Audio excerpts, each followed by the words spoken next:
I've seen the final scene, but that's like all I've seen. And if you haven't seen this, guys, just forget what I just said.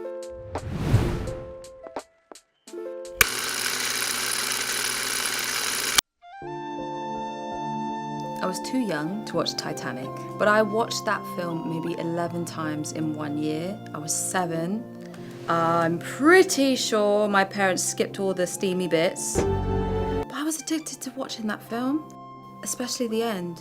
When Rose has got that whistle and she's like, come back, come back, come back, come back. It's just stuck in my mind forever. I think that's a timeless film. I think it just came from feeling really free in drama class at school when I was 11. And I remember that me and my mum would be quite religious about watching films, and she would go by the actor. So we'd go to Morrison's or Sainsbury's or wherever, and we'd only look at Julia Roberts. And when we finished all the Julia Roberts, we'd move on to Brad Pitt, and then we'd move on to Morgan Freeman, and then we'd move on to like Sandra Bullock or something like that. It'll be one hell of a ride. I suppose the romance of watching films came from my mum, but wanting to be in them was from feeling free at school.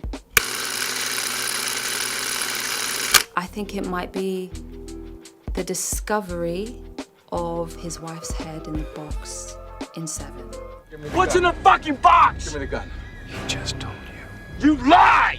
You're a fucking liar! Shut up! That's what he wants. He wants you to shoot him. No! No!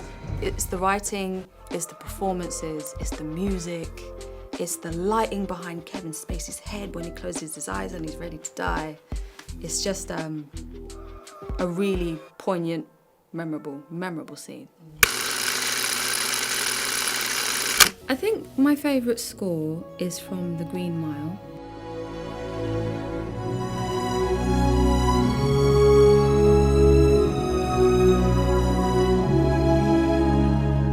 I love the film, and I think the soundtrack bolsters everything about it without being overbearing or too recognisable in its motifs.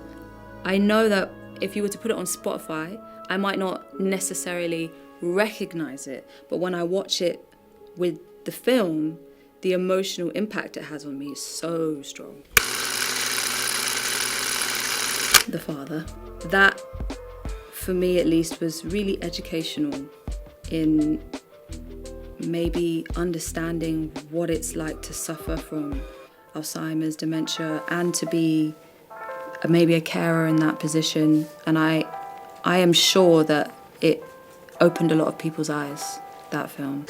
I feel as if I'm losing all my leaves. Your leaves? Yeah. What do you mean? The branches and the wind and the rain. I don't know what's happening anymore. Miss Honey. That is the biggest hug in the world. And the dad from Call Me By Your Name.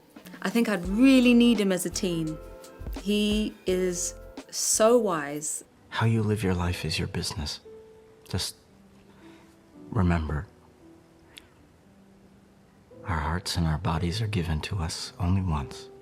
I think that advice will always be relevant no matter how old you are.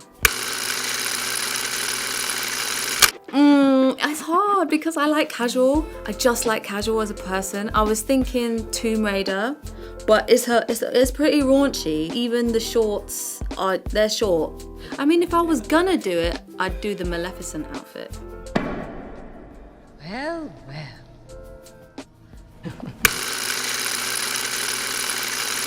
I think I would have a very beautiful life if it was directed by Ang Lee.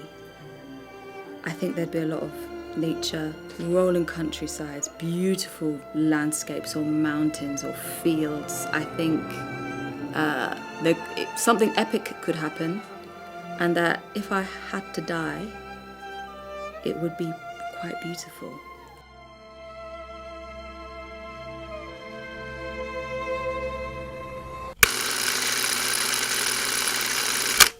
I wouldn't openly say I've seen it, but if someone went, oh, well, you know, Star Wars, I'd be like, oh, yeah. It is useless to resist. Yeah. Or the themes, I'd be like, oh, yeah. Lightsabers, I know those. I think I've seen oops. Don't make me destroy you. I've seen the final scene, but that's like all I've seen. It's not true. And if you haven't seen this, guys, just forget what I just said. That's impossible.